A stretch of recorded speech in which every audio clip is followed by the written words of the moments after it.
I want to tell you about a patient, 78 years old, sharp as a tack, walked 3 miles every morning, lived alone, fully independent. Came in for a routine checkup, left with a referral, then another, then a procedure, then a complication. 6 months later, he couldn't walk to the mailbox. The original problem? It would never have touched him. The test did. I'm Dr. Kevin Outweigh, cardiothoracic surgeon, 15 years in the OR. This is the conversation your doctor probably hasn't had with you yet. The math changes, and nobody tells you. When you were 50, early detection made perfect sense. Find something small, treat it fast, add decades to your life. That logic worked. It still works for 50-year-olds. But somewhere along the way, medicine forgot to update the rule book for people who are 70, 75, 80. Here's the uncomfortable truth. The same screening that buys a younger patient 20 extra years might only buy you 2. And those 2 years might be spent recovering from the treatment, not living. I'm not saying don't see a doctor. I'm saying ask better questions. Because right now, millions of older adults are going through tests and interventions based on guidelines that were never designed for their age group. And the medical system is slow to catch up. Think about it this way.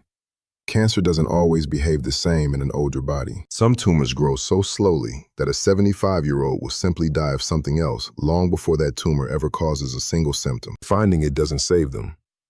It just gives them something to worry about. And a doctor, something to treat. Once something is found, the machinery starts moving. Your doctor feels obligated to act. You feel scared not to. And suddenly, a healthy older adult is on a table, under anesthesia, for a problem that was never going to hurt them.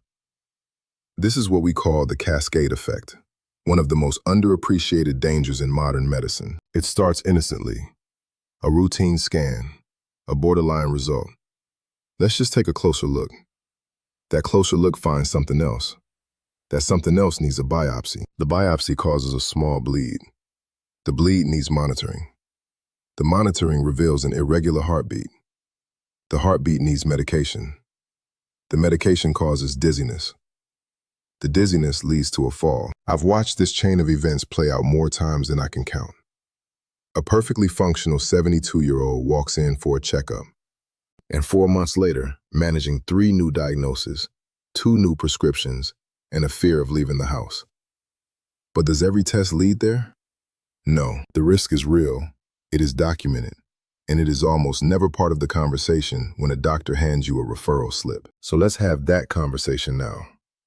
5 tests still being routinely ordered for people over 70, and why you need to think carefully before saying yes. Let's start with one of the most common procedures ordered for older adults, the colonoscopy. For people in their 50s and 60s, genuinely valuable, finds polyps early, saves lives. The data on that is solid. But after 75, the math starts shifting. Here's what the research actually shows. Colon cancer is one of the slowest moving cancers we know of. From polyp to dangerous, typically 10 to 15 years. So if you're 76 and a colonoscopy finds a small polyp today, the realistic probability of that polyp ever causing you serious harm in your lifetime is quite low. Now here's the other side of that equation. The procedure itself carries real risks for older patients. The preparation alone can cause serious dehydration. That intensive bowel cleanse the night before can trigger electrolyte imbalances in a 70 or 80-year-old body. That's not a minor inconvenience. That's a genuine medical event. Then there's the sedation. Older adults metabolize anesthesia differently. Cognitive side effects are more common than most patients realize. Some research suggests temporary and occasionally lasting cognitive changes following sedation in patients over 70. And there's a real risk of bowel perforation during the procedure itself. In a younger patient, serious. In a frail 80-year-old, it can be life-threatening. So ask this question every single time. If we find something, what are we actually going to do about it? Because if the answer is probably nothing aggressive, why are we doing the procedure? The American Cancer Society updated its guidelines. Colonoscopy after 75 should be individualized, weighing overall health, life expectancy, personal preferences, not automatically scheduled. Does your doctor have that conversation with you?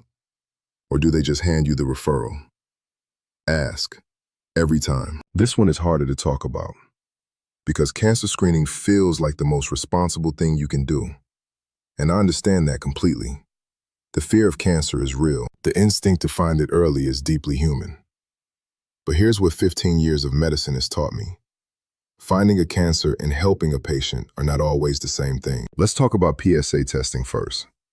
The blood test used to screen for prostate cancer. In men over 70, it frequently detects slow-growing cases that would never have caused symptoms. These are sometimes called, bluntly, cancers you die with, not from.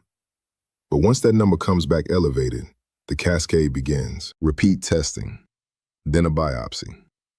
The biopsy carries risks: infection, bleeding, significant anxiety. If cancer is confirmed, the pressure to treat becomes enormous. Surgery, radiation, hormone therapy.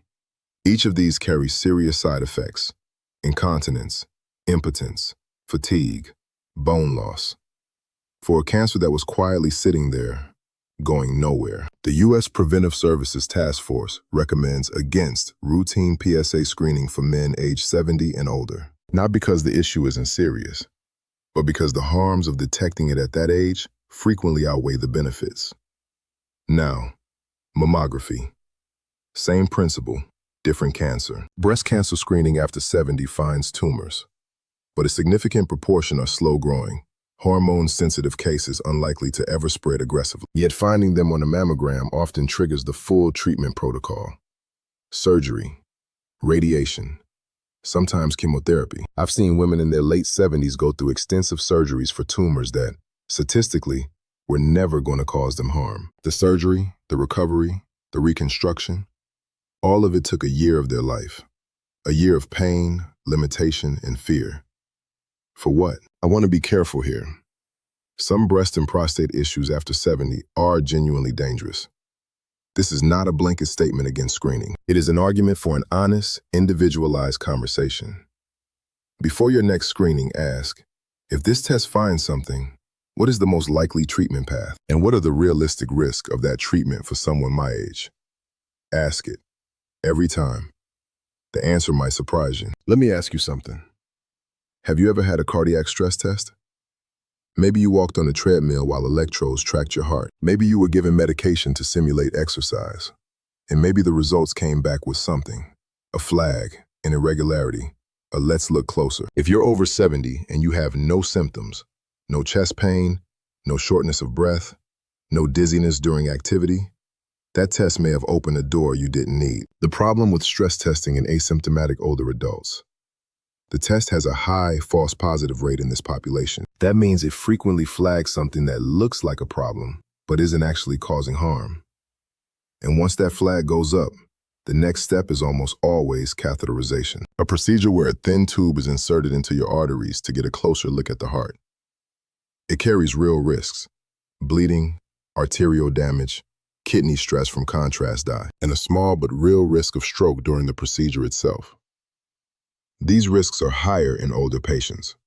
Multiple large studies found something that should give everyone pause. In patients with stable coronary artery disease and no symptoms, stenting and bypass surgery did not reduce the risk of heart attack or death compared to medication alone. Let me say that again, because it matters.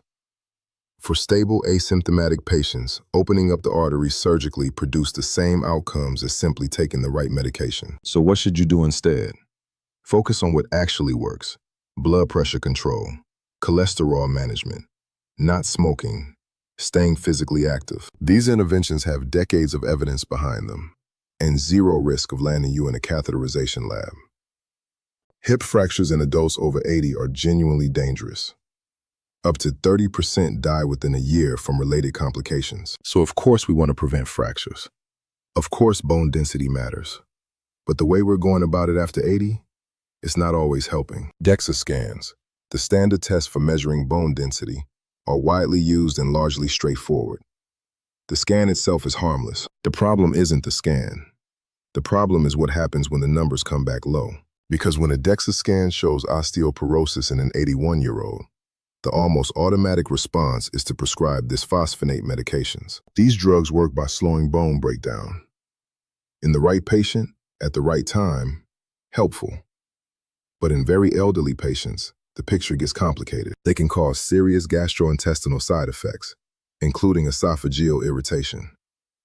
Long-term use carries a paradoxical risk, a rare condition called atypical femoral fracture, where the thigh bone actually breaks due to oversuppression of normal bone remodeling.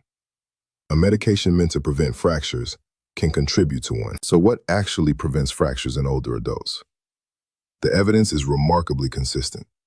Muscle strength, balance training, home safety modifications, grab bars, non-slip mats, adequate lighting, reviewing medications that cause dizziness, vitamin D, adequate protein.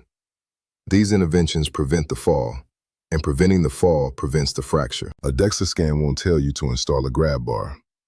It will give you a number, and that number will likely trigger a prescription. If your doctor orders a DEXA scan, the conversation should lead to fall prevention first, medication second. What are you doing to keep me strong?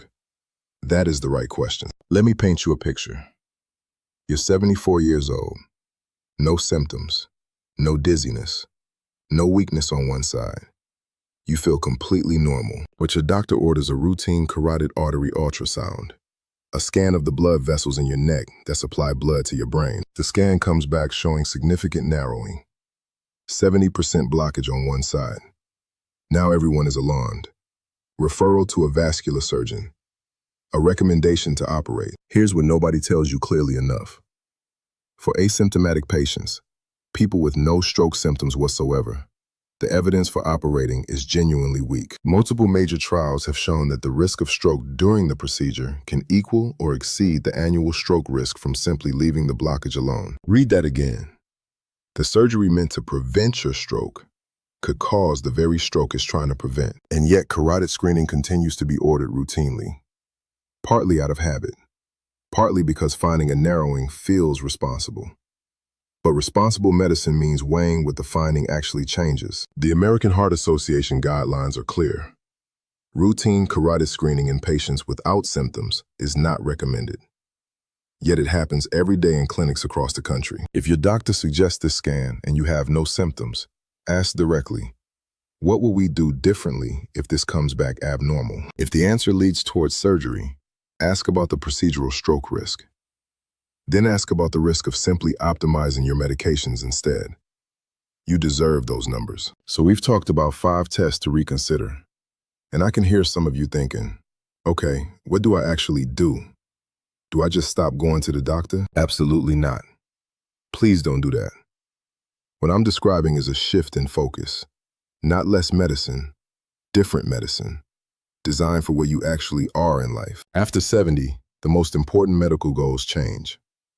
The focus moves away from hunting every abnormality toward preserving what matters most. Your function, your independence, your quality of life, your cognitive sharpness.